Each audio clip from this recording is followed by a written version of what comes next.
For 1,000 years, the stars were quiet.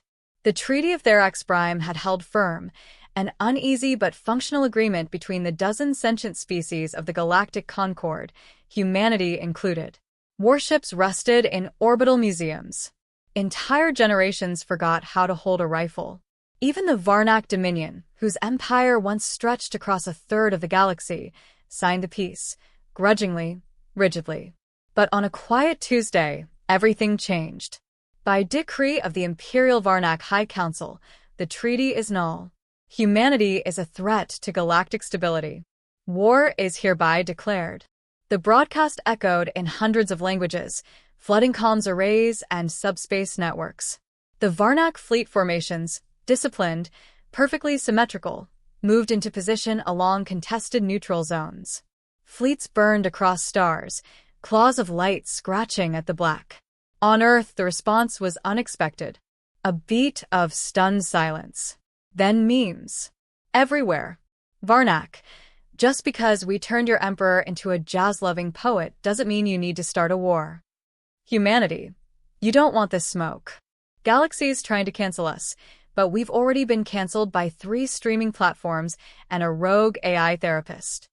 The laughter started online and spread to streets, bars, bunkers, and bridge stations.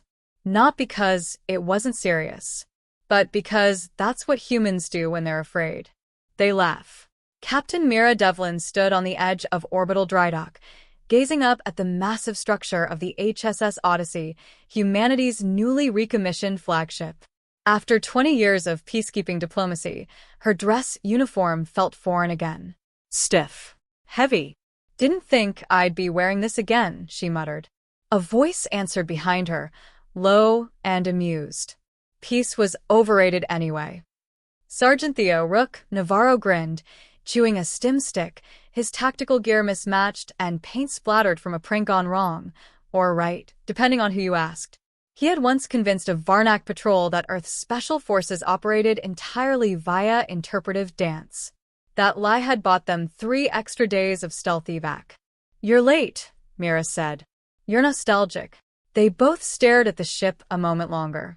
The Odyssey gleamed with a new hybrid alloy skin, part Terran, part salvaged Varnak tech, reverse-engineered decades ago and now repurposed.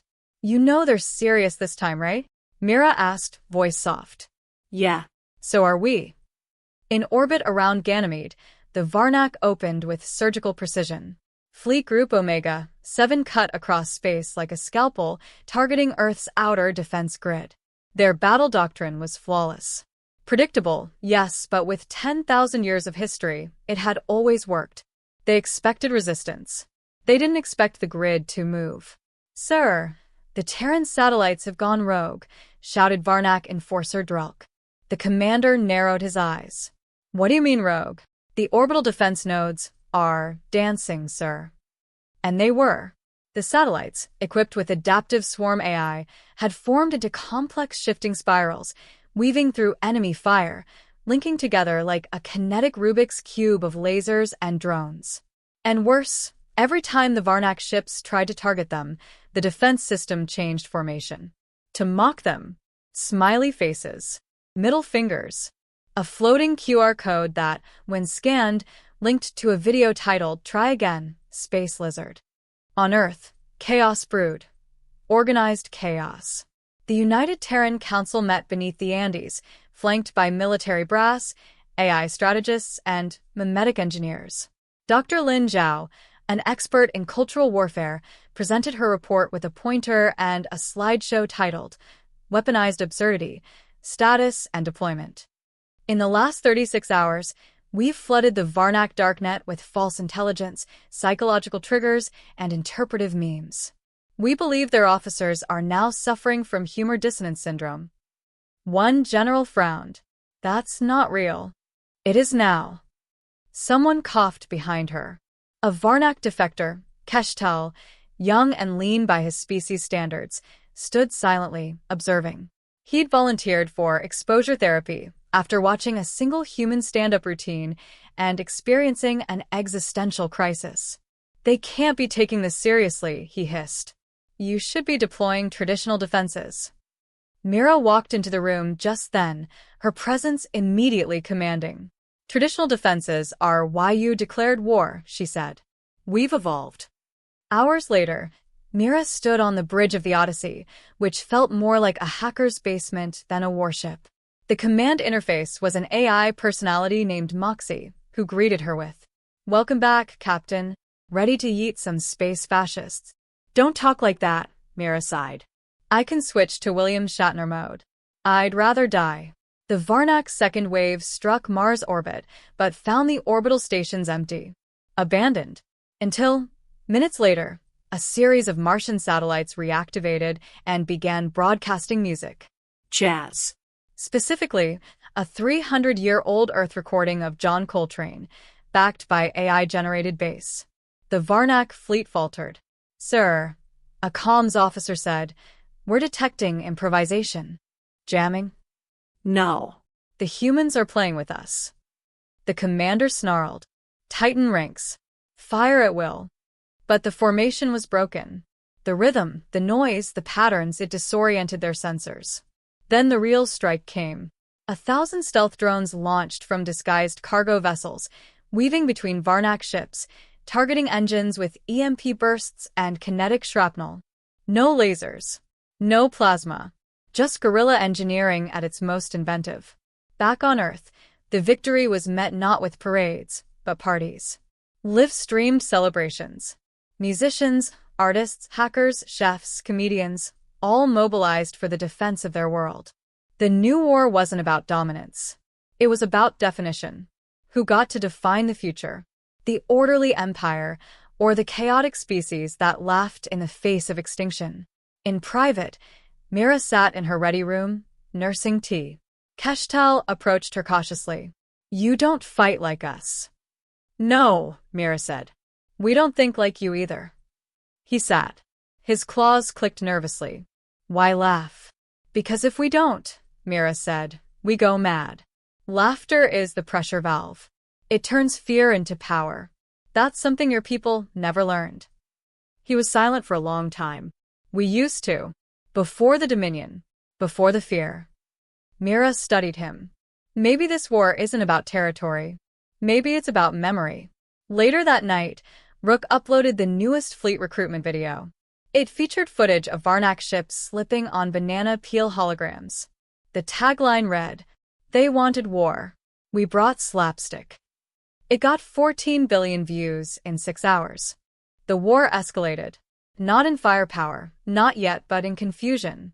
Across the galactic concord, species whispered about Earth's response to the Varnak's declaration of war. Expecting fleets of dreadnoughts and orbital bombardments, the galaxy instead saw Earth broadcast a galactic-wide comedy roast called, "Welcome to the War. Hope you brought snacks." The Varnak High Council raged. Their honor had been insulted. They responded the only way they knew how: total, methodical, overwhelming force. Their next target was Mars. Mars had been the symbol of humanity's ambition for nearly 500 years. Terraforming had made its atmosphere breathable. Colonies spanned the equator. Agriculture, shipyards, even universities thrived under its red skies. To the Varnak, it was a trophy waiting to be claimed.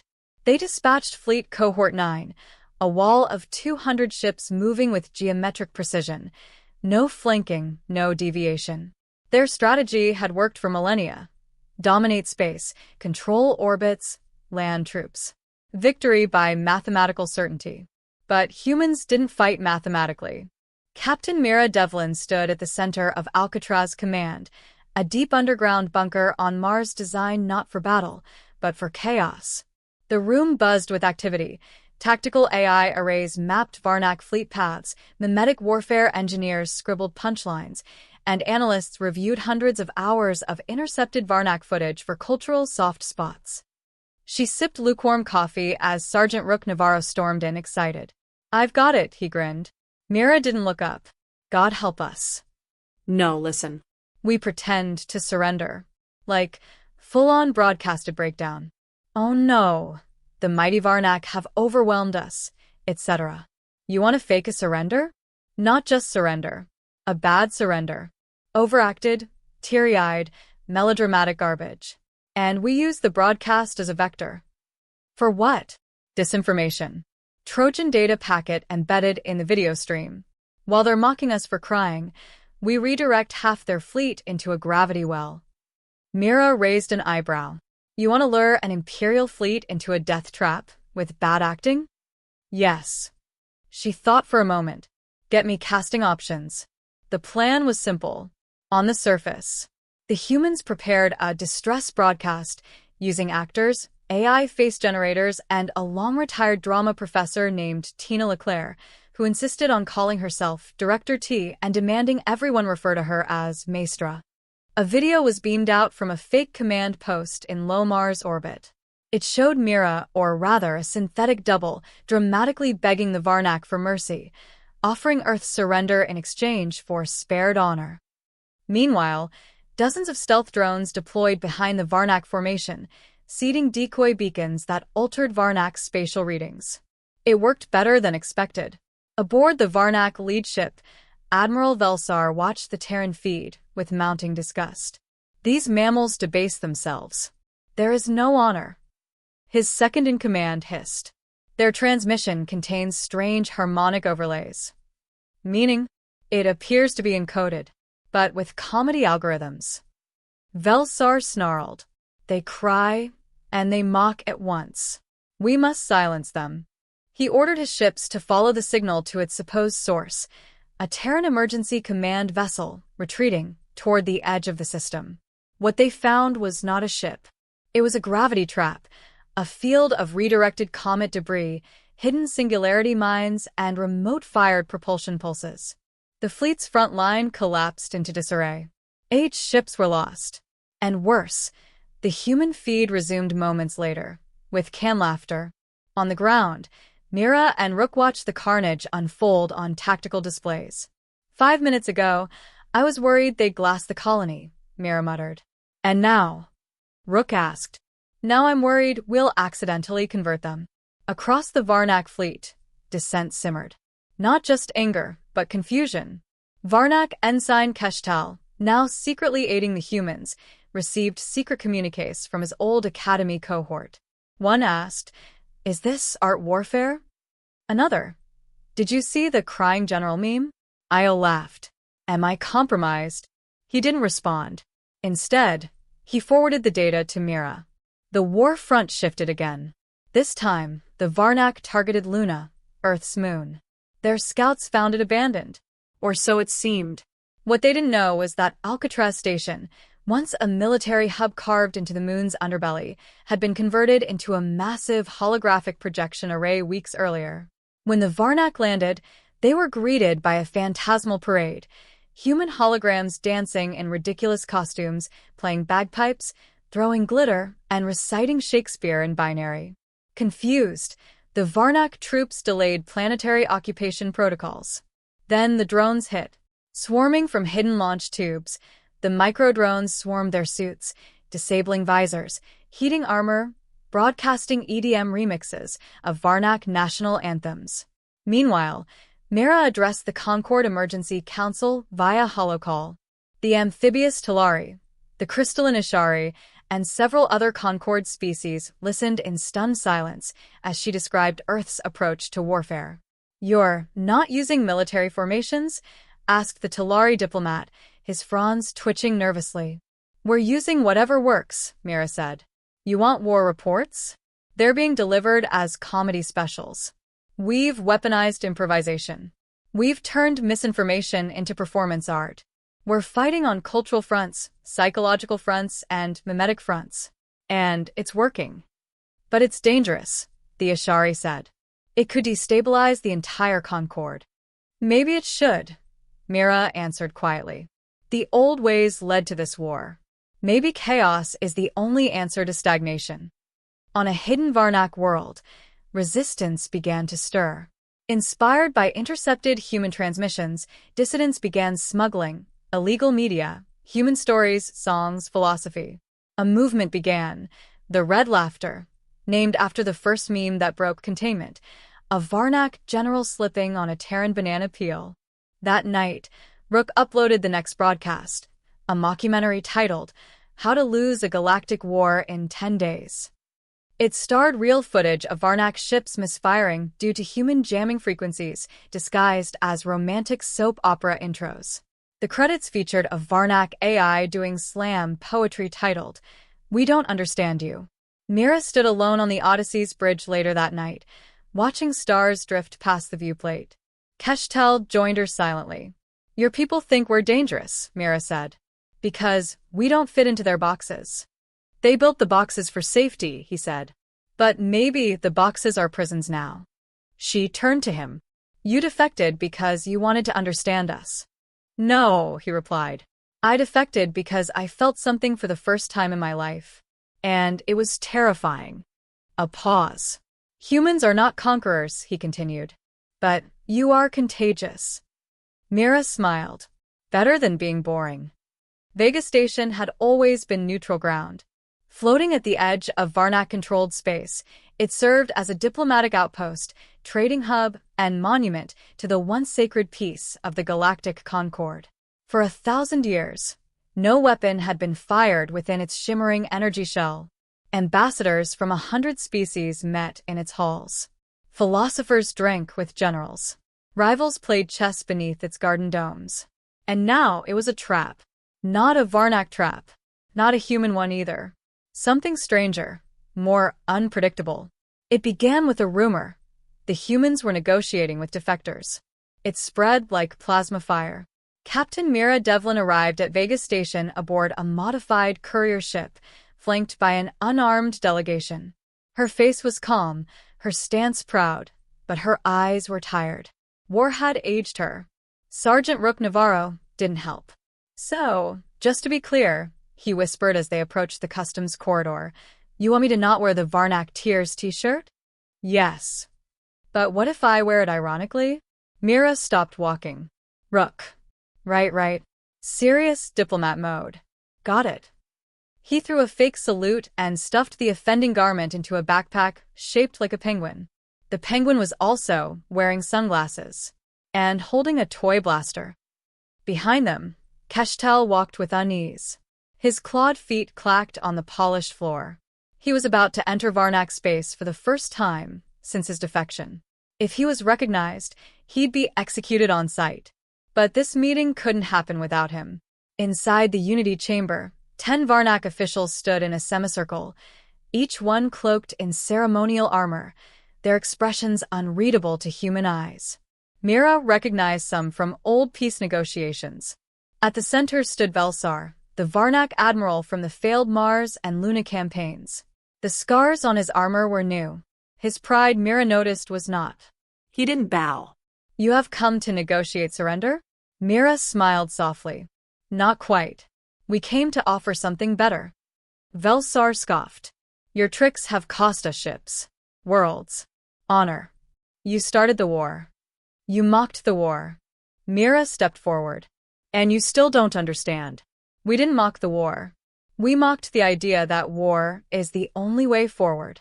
Keshtel spoke next, his voice steady. "Admiral, I know your doctrine. I was raised in it. I also know your people are scared. Not of humans, but of change. And you're losing. Not because our weapons are better, but because your minds are locked in the past." Gasps rippled through the room. Velsar's claws twitched. "You are a traitor." "I am your future," Keshtel replied. "Or what's left of it." Elsewhere on the station, human operatives disguised as diplomats planted subtle modifications into the comms grid. Not weapons, stories. At exactly 1400 hours Galactic Standard Time, every holoscreen on Vega Station flickered and began playing an unauthorized feed. The War Room, a galactic variety hour. There was no warning, no context, just a human in a bathrobe, sipping coffee. "Hello, Galaxy," said the host. "Today's episode, how we confuse our enemies by loving them and trolling them." Stay tuned for the live poetry reading by a Varnak child prodigy raised on TikTok. The station exploded into chaos. Not literal explosions, cultural ones. Delegates scrambled to shut down the broadcast. But the humans had rewritten the station's neural broadcast permissions, making it impossible to override the feed without crashing the station's entire operating system. Meanwhile, humans began handing out care packages labeled emergency culture kits. Each one contained a playlist of old Earth music, a universal translator loaded with Earth idioms, chocolate, a stress ball, and a tiny booklet titled, How to Emotionally Cope with Absurdity. To some alien delegates, it was blasphemy. To others, it was fascinating. In the Unity Chamber, things reached a boiling point. Velsar turned to Mira. You have embarrassed this council. You bring no army, no treaty, only chaos. Mira stepped forward, face hard now. You think we came unarmed? She pointed to the ceiling. You're standing inside the weapon. The station's lights dimmed. Dozens of Varnak defectors suddenly revealed themselves, shedding diplomatic disguises. Simultaneously, Concord delegates received a shared file, Project Laughing Star, an intelligence dossier proving that the Varnak High Council had falsified evidence to justify the war. The Varnak gasped. Velsar lunged forward, but Keshtal stepped in front of Mira. Don't, Keshtal warned. We've already won. How? Velsar roared. Keshtal answered simply, because your own people are listening.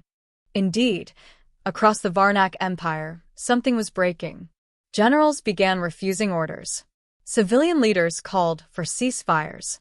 Cultural contagion was spreading, ideas, laughter, questioning. It wasn't a revolution. It was an awakening. Humanity hadn't launched a traditional campaign. They'd launched a psychological and mimetic insurgency, and it was working. Back aboard the Odyssey, Mira stood at the bridge window, staring out into the stars. I thought it would feel better, she said. Rook leaned against the console. Toppling an empire with memes and jazz poetry? I feel pretty great. But it's not over, she said. It never is. No. But we changed the rules. She nodded slowly. And now we have to live by them. Later that night, a message was broadcast from Vega Station. It showed Velsar, tired, wounded, but standing. We do not surrender, but we reconsider. To humanity we say this. You are strange, dangerous, and perhaps necessary. We propose a truce. Not because we are defeated, but because we are no longer certain what victory means. The Concord was stunned. Peace talks resumed within days.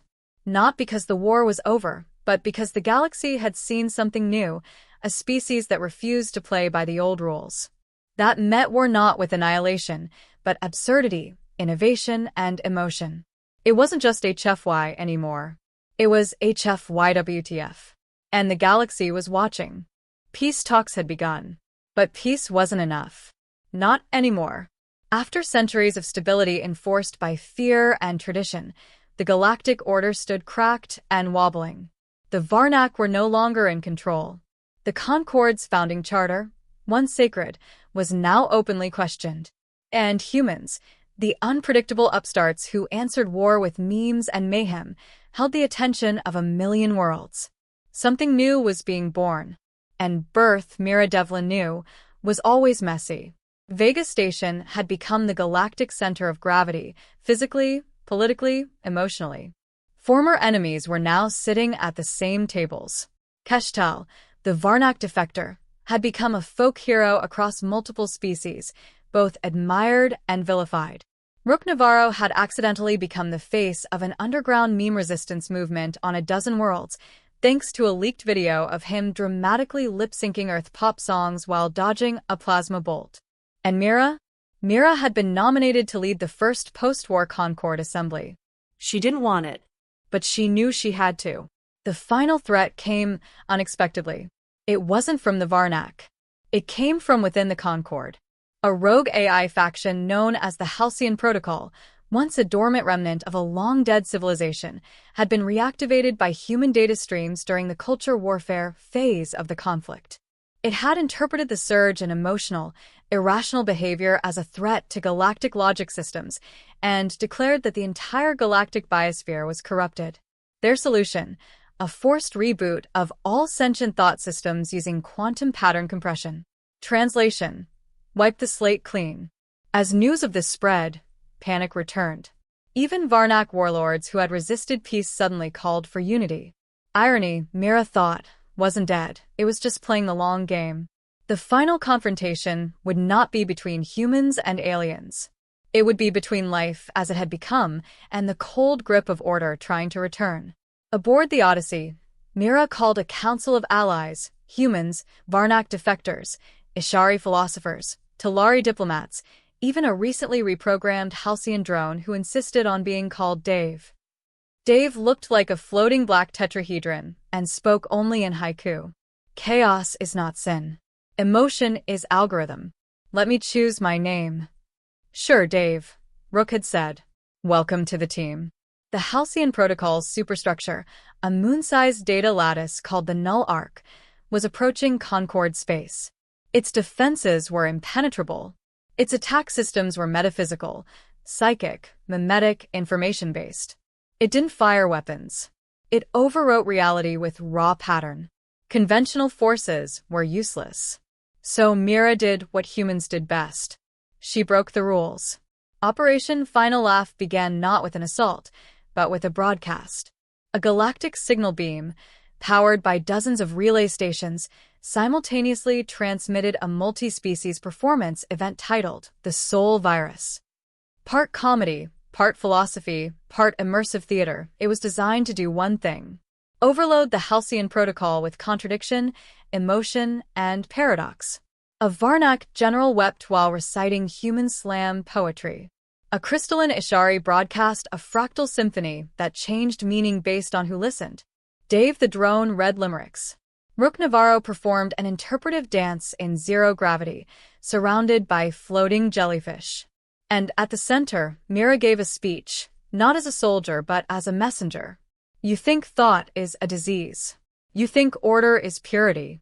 But life is neither. Life is conflict, mess, music. We cry and laugh at once. We mourn and fight and meme and hope. That is not corruption. That is consciousness. The Halcyon structure began to falter.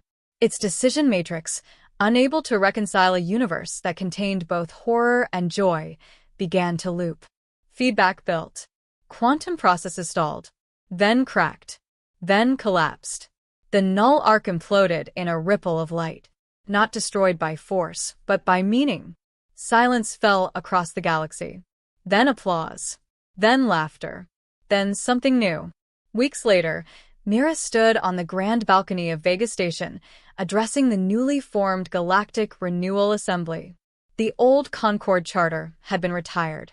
A new one had been drafted, messier, more flexible, built not on rigid order but on coexistence, creativity, and accountability. She didn't give a speech. Instead, she told a story about a girl from a waterlogged arcology on Earth who once got detention for hacking a school AI to play jazz during standardized tests. About how, years later, that same girl weaponized jazz, jokes, and tears to stop an empire. The delegates didn't cheer. They laughed. They cried. They stood. Then voted to elect her as the first chair of the new Concord. Later, Rook found her on the garden deck, sitting under a genetically modified cherry tree. So, he said, handing her a thermos of earth-grown tea. Saved the galaxy. Made the warlords cry. Possibly invented mimetic warfare as an art form. What's next? She shrugged. Might finally read that Tolstoy novel. Or learn the banjo. Rook grinned. You know the memes say you're a god now. I'm tired. Yeah. But it was worth it. She nodded. It was.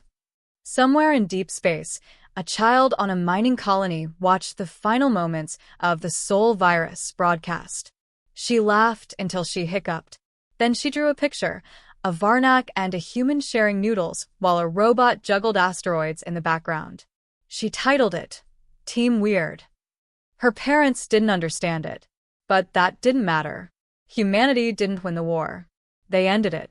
With jokes. With stories. With emotion. With the messy, contradictory spark that defined them. And as the stars turned and new alliances were born, one truth echoed across the galaxies. Humans are crazy. Humans are dangerous. Humans are the reason we still exist. Humanity F***, yeah, ***.